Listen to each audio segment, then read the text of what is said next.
A'udzubillahi minash-shaytanir rajim. Bismillah. Wassalam. Ça va les frères et sœurs? Donc aujourd'hui, ça va être un thème un petit peu spécial et je vais m'adresser aux dirigeants de ce monde. Bien que je pense pas qu'ils me regardent, mais c'est pas grave. Au moins le travail sera fait. Donc je pense que ça va être intéressant concernant, du coup, comme vous l'avez vu dans le titre, Pharaon, etc. Ce qui s'est passé donc quand la mer s'est ouverte en deux, etc. Donc je pense que c'est très important. Donc, on va voir plein de choses. Sourate 7, versets 136-137. A'udzubillahi minash-shaytanir rajim. Bismillah.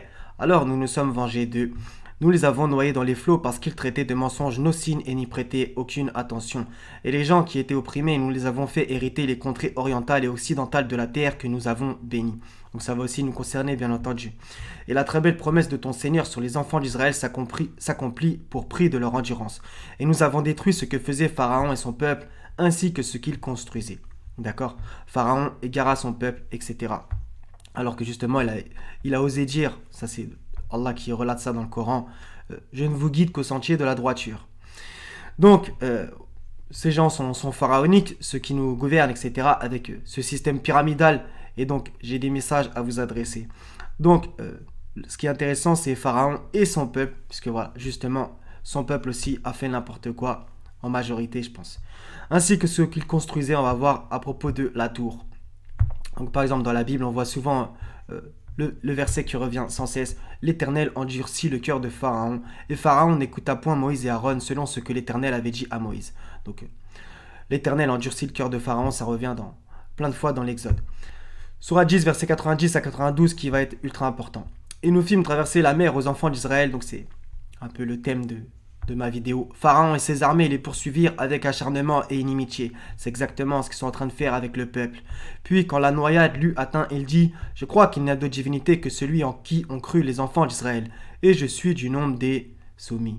Ça c'est très intéressant, donc si vous lisez en arabe, vous allez voir. Entre parenthèses, Allah dit, maintenant alors qu'auparavant tu as désobéi et que tu as été du nombre des corrupteurs, nous allons aujourd'hui épargner ton corps afin que tu deviennes un signe à tes successeurs. Cependant, beaucoup de gens ne prêtent aucune attention à nos signes.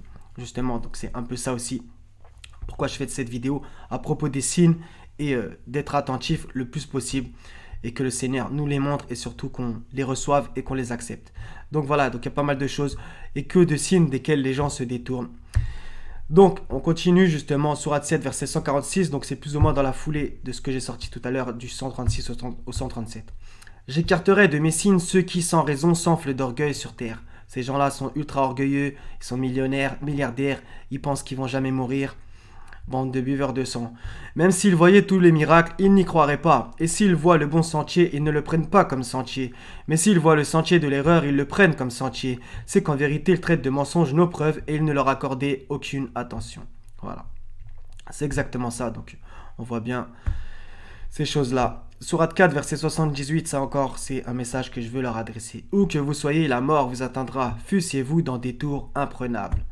Comme par exemple la tour de Babel qu'ils ont construit à l'époque de Nimrod, et ces gens-là sont des descendants de Nimrod, de Pharaon, etc., de tous les oppresseurs, de tous les tyrans qu'il y a eu sur la terre.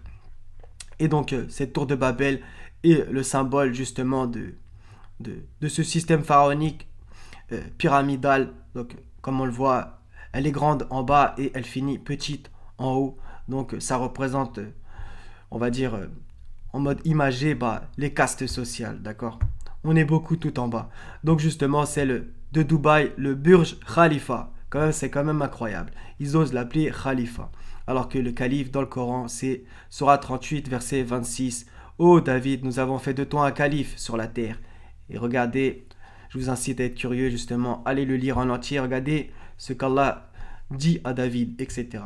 Vous allez voir. Donc c'est pas simple, hein, bien entendu. Donc vous voyez, donc le Burj Khalifa, il est tout petit en haut et il est très grand en bas, d'accord? Donc c'est, franchement, ça, c'est la même forme, hein, plus ou moins qu'on se comprenne, d'accord? On verra.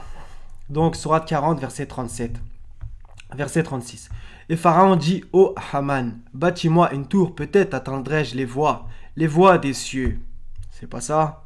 Les plus grandes tours du monde. Pourquoi ils les construisent? C'est des phallus dirigés vers le ciel. Le culte du phallus était depuis l'Antiquité.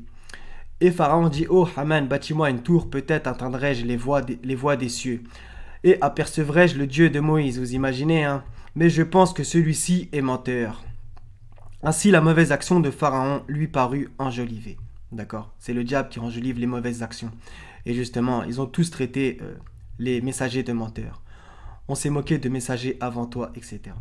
Et il fut détourné du droit chemin. Justement, c'est intéressant parce qu'il est détourné du droit chemin. Et justement, comme je vous l'ai dit juste avant, il a dit « Je ne vous guide qu'au sentier de la droiture ».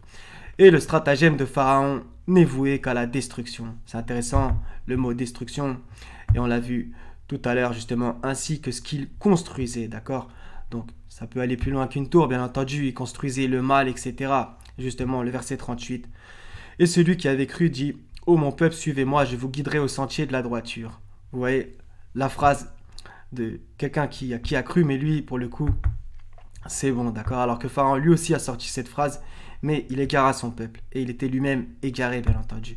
On va aller dans l'Apocalypse, des versets super intéressants aussi. Apocalypse 6, versets 15 à 17, donc recontextualisé, bien entendu. Et vous allez voir, c'est les rois de la terre, ces gens-là, les grands, les chefs militaires, les riches, les puissants. Donc, vous pouvez voir ici les Rockefeller, les Rothschild, les Astor, bref, toutes les familles puissantes, les buveurs de sang, etc. Tous les esclaves et les hommes libres se cachèrent dans les cavernes et dans les rochers des montagnes. D'accord? Se cachèrent dans les cavernes et dans les rochers des montagnes. Et il disait aux montagnes et aux rochers, tombez sur nous et cachez-nous devant la face de celui qui est assis sur le trône et devant la colère de l'agneau. Car le grand jour de sa colère est venu. Et qui peut subsister? D'accord? Et ça m'a rappelé justement les bunkers qu'ils ont construits justement, ces milliardaires, etc. Faites votre recherche. Donc là, c'est intéressant. En fin du monde, ces bunkers sont prêts pour l'apocalypse, justement. Ces gens-là, ils sont au courant de certaines choses, etc. Maintenant, seul Dieu connaît l'heure, qu'on se comprenne. Sourate 9, verset 57, donc il ne faut pas le décontextualiser, puisque tous les versets d'avant, il faut les lire, bien entendu, comme d'habitude.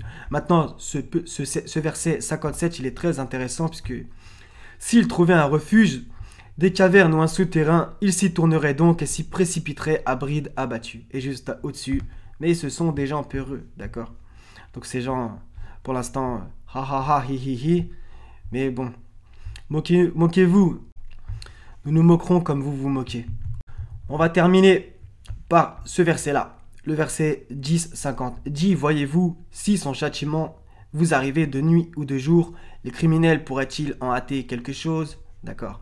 Est-ce au moment où le châtiment se produira que vous croirez? Maintenant, autrefois, vous en réclamiez la prompte arrivée. Vous avez vu? Maintenant, et ça revient justement dans la sourate qu'on a lue tout à l'heure avec justement Pharaon et Allah qui lui dit ça. Maintenant, alors qu'auparavant tu as désobéi et que tu as été du nombre des corrupteurs. Donc vous voyez, il y a tout qui est en lien. Les criminels, etc. Ces gens sont des criminels. Et voilà. Donc ça sera tous les frères et sœurs et que le Seigneur nous envoie plein de signes et qu'on les voie, qu'on les accepte et qu'on les refuse pas parce que c'est très grave. Comme Allah il a dit, j'écarterai de mes signes ceux qui sans raison s'enflent d'orgueil sur la terre. Même s'ils voyaient tous les miracles, ils n'y croiraient pas. D'accord? Ils se servent d'une ruse et moi aussi je me sers de mon plan. Chaque fois qu'ils allument un feu pour la guerre, Allah l'éteint. Ils te feront la guerre mais ne te vaincront pas car je suis avec toi pour te délivrer, dit l'Éternel. Ne sois pas angoissé à cause de leur complot. Donc, soyez bénis. Wa salamun ala al-mursalin. Walhamdulillahi rabbil alamin. La ilaha illa hu al-haziz al-hakim. Wa salam. Paix sur vous tous. À la prochaine, Inch'Allah ta'ala.